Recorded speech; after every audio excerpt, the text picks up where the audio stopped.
fan switch, you can change when that comes on, shuts off. So let's see. This was kind of cool too. The S2000 coolant gauge. So I have mine actually set.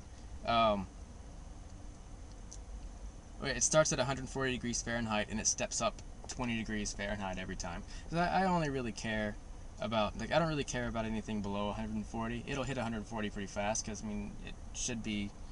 This isn't a very cold climate, so the engine should warm up to 140 pretty fast. And then it'll step up in 20s, 180, 200, 220, 240. I definitely don't want it to go above 240. So if it's pegging that top, this number 6 block on my little gauge, which this is actually what my gauge looks like if you don't have an S2000. If it's like hitting this number 6, then I would want to get somewhere and shut the car off. So let's see. Alright, so that's that. Next thing on the list, so coolant pressure would be actually kind of cool. Where's this talking about? So auxiliary inputs, you can actually, like, I have a coolant pressure sensor in my GT4 swapped Celica. It's a GT4 engine, GT4 front end. It's a pretty beastly little car if you want to check out the videos that I have on that. But you scroll down here, this actually has it in the coolant pressure. Oh, is it CPS? So coolant pressure sensor. So it actually has it here, and you know, you could CPS there. So you can actually come and you can configure all this stuff yourself. If you have a coolant pressure sensor installed in your car, you can actually get the data sheet on it and get these voltages. That seems a little off.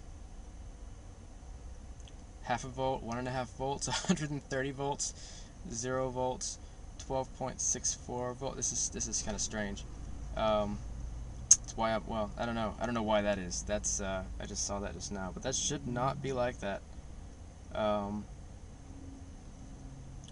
There's no reason why it should go up to 130 volts. Anyway, so I'm gonna go back to it. I'm just gonna shut that off. But if I had it, I mean, I would be able to. None.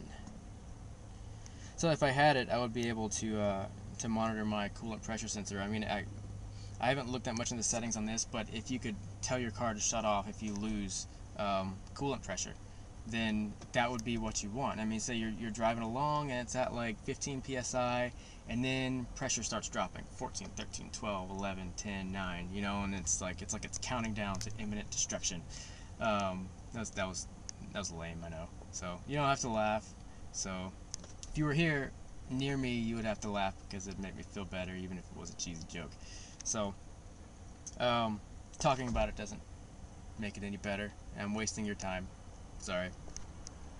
So you would know, it's like, okay, wow, my coolant pressure is dropping. Like the gauge that I have in my Celica, it's an oil temperature, oil pressure sensor, but I've got it run through 3-way switches, so that I can flip a switch. I can flip the 2 switches, and I can have it monitoring the water pressure and the water temperature, or I can flip the switch the other way, the 2 switches the other way, and I can have it monitoring oil pressure and oil temperature. So I would rather monitor water temperature or a coolant temperature than oil temperature. It's more important to me. I mean, it's what cools the engine down.